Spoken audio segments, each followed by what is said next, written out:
नमस्कार। भारत का एकमात्र राजस्थान ऐसा राज्य है जहां की राजनीति कभी ठंडी होती ही नहीं, भले ही चुनाव हो या ना हो, लेकिन यहां पर राजनीति तो हमेशा ही चलती है। अब राजस्थान की राजनीति में एक नया मोड़ आ गया है। राजस्थान की कांग्रेस में सचिन पायलट और अशोक गहलोत के बीच जो विवाद है वापस उत्पन्न होता दिखाई दे रहा है, क्योंकि राजस्थान में अशोक गहलोत थमने का नाम नहीं ले रहा है।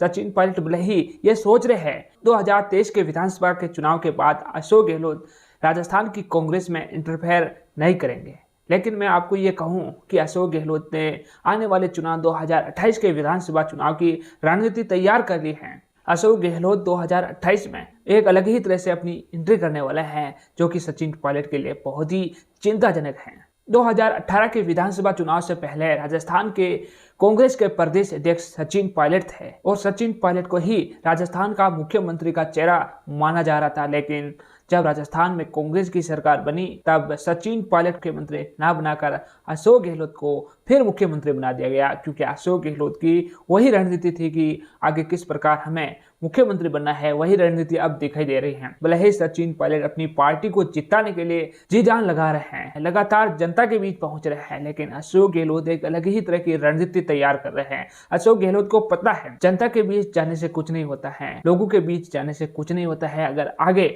मुख्यमंत्री बनना है, कांग्रेस की सरकार बन जाती है, तो मुझे कुछ बड़ा करना होगा, सचिन पायलट को रोकना होगा, कुछ अलग करना होगा। पिछली बार भी 2018 के विधानसभा चुनाव में भी अशोक गहलोत ने कुछ अलग किया और 2028 के विधानसभा चुनाव में भी अब ऐसा ही लग रहा है। जिस प्रकार अशोक गहलोत साइलेंट बैठे हुए हैं, उससे यही संदेश मिल रहा है कि अशोक गहलोत 2028 को लेकर बड़ी रणनीति तैयार कर रहे हैं और आखिरी मोमेंट पर आकर राजस्थान के मुख्यमंत्री बन जाएंगे। ऐसा मैं नहीं कह रहा हूं, राजस्थान की जनता कह रहे हैं। जिस प्रकार अलग अलग लोगों के कमेंट्स आ रहे हैं, लोग कह रहे हैं कि राजस्थान का अगला मुख्यमंत्री अशोक गहलोत फिर होंगे, क्योंकि अशोक गहलोत आखिर में अपनी एंट्री मारते हैं और बाजी ले जाते हैं। अशोक गहलोत को राजस्थान का जादूगर भी कहा जाता है। अशोक गहलोत कब क्या कर जाए किसी को पता नहीं चलता।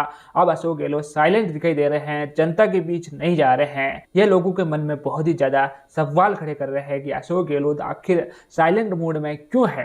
अशोक गहलोत का साइलेंट होना सचिन पायलट की चिंता बढ़ाता है। सचिन पायलट को भी कहीं ना कहीं ऐसा ही लग रहा है कि अशोक गहलोत आखिर में आकर बाजी ना ले जाए। वैसे सचिन पायलट लगातार मेहनत कर रहे हैं, जनता के बीच पहुंच रहे हैं और गांधी परिवार से भी करीबियां बना रहे हैं।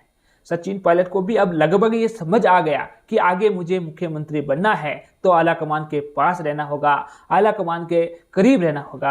आला कमान की दूरी, मुख्यमंत्री की सीट से दूरी। पहले सचिन पायलट ने आला कमान से दूरी बनाई रखी और जनता के बीच जाकर जनता से अपील करते रह गए, भाजपा के खिलाफ आंदोलन करते रह गए 2018 के विधानसभा चुनाव से पहले। लेकिन अशोक गहलोत को यह पता था कि मुझे वो मुख्यमंत्री की सीट लेनी है तो आला कमान से करीबी बनानी होगी, क्योंकि आला कमान जो चाहता है कांग्रेस में, जो गांधी परिवार चाहता है वही होता है। और यह कहीं ना कहीं 2018 के विधानसभा चुनाव में साबित भी हुआ है। 2023 के विधानसभा चुनाव में तो कांग्रेस अपनी सरकार नहीं बना पाई, लेकिन अब ये उम्मीद की जा रही है 2028 के विधानसभा चुनाव में राजस्थान में कांग्रेस की सरकार बनेगी, क्योंकि राजस्थान का एक रिवाज रहा है, एक बार भाजपा तो दूसरी बार कांग्रेस। अब भाजपा की सरकार है तो अगला नंबर कांग्रेस का आने वाला है, क्योंकि राजस्थान की जनता हमेशा परिवर्तन चाहती है, तो परिवर्तन का वो दौर आने वाला है और राजस्थान की कांग्रेस की गुटबाजी एक बार फिर बाहर आने वाली है। अशोक गहलोत को लेकर यह भी कहा जा रहा है कि अशोक गहलोत अब बुजुर्ग हो गए हैं, अब अशोक गहलोत राजस्थान की राजनीति नहीं करेंगे, अशोक गहलोत दिल्ली चले जाएंगे। और कुछ लोग यह भी कह रहे हैं कि अशोक गहलोत अब अपनी जगह अपने बेटे को प्रमोट करने वाले हैं। भले ही अपने बेटे को 2024 का लोकसभा चुनाव नहीं जिता पाए, फिर भी लोगों का यह कहना है कि अशोक गहलोत लोकसभा चुनाव तो नहीं जिता पाए अपने बेटे वैभव गहलोत को, लेकिन आने वाले 2028 के विधानसभा चुनाव में वैभव गहलोत को बड़ा पद देने वाला है। और कुछ लोग तो कांग्रेस पार्टी पर भी आरोप लगा रहे हैं कि कांग्रेस में तो हमेशा परिवारवाद होता है, सचिन पायलट को इसीलिए पार्टी प्रमोट नहीं करती है। कांग्रेस में तो दिल्ली तक परिवारवाद होता है। हर बार राहुल गांधी की वजह से देश में कांग्रेस की सीटें नहीं आती, फिर भी पार्टी राहुल गांधी को ही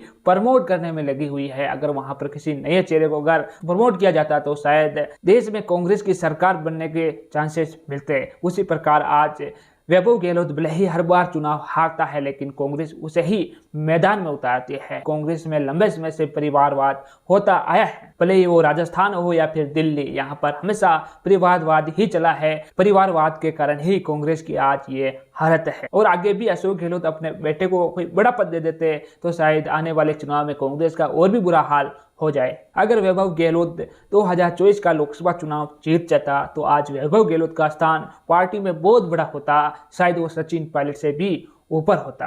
आज सचिन पायलट वैभव गहलोत के नेतृत्व में काम कर रहे होते, क्योंकि अशोक गहलोत का पूरा टारगेट अपने बेटे को ऊपर उठाना, अपने बेटे की राजनीति मजबूत करना। इसीलिए हर बार हारने के बाद भी अपने बेटे को लोकसभा चुनाव में मैदान में उतार देते, टिकट दे देते, विधानसभा चुनाव में मैदान में उतार देते, पार्टी का टिकट दे देते। हो सकता है आपको आने वाले समय में ऐसा देखने को मिल जाए, पार्टी में वैभव को बड़ा पद मिल जाए और मुख्यमंत्री का चेहरा भी बना दे। तो साथियों, इन सब को लेकर आपकी क्या राय है? कांग्रेस में हमेशा से ही परिवारवाद होता आया है या नहीं? कमेंट सेक्शन में जरूर लिखें। और आपने अभी तक हमारा चैनल सब्सक्राइब नहीं किया तो जल्दी ही सब्सक्राइब कर दे, बेल आइकन को दबा दे। इस वीडियो को ज़्यादा से ज़्यादा लोगों के साथ शेयर करें। धन्यवाद।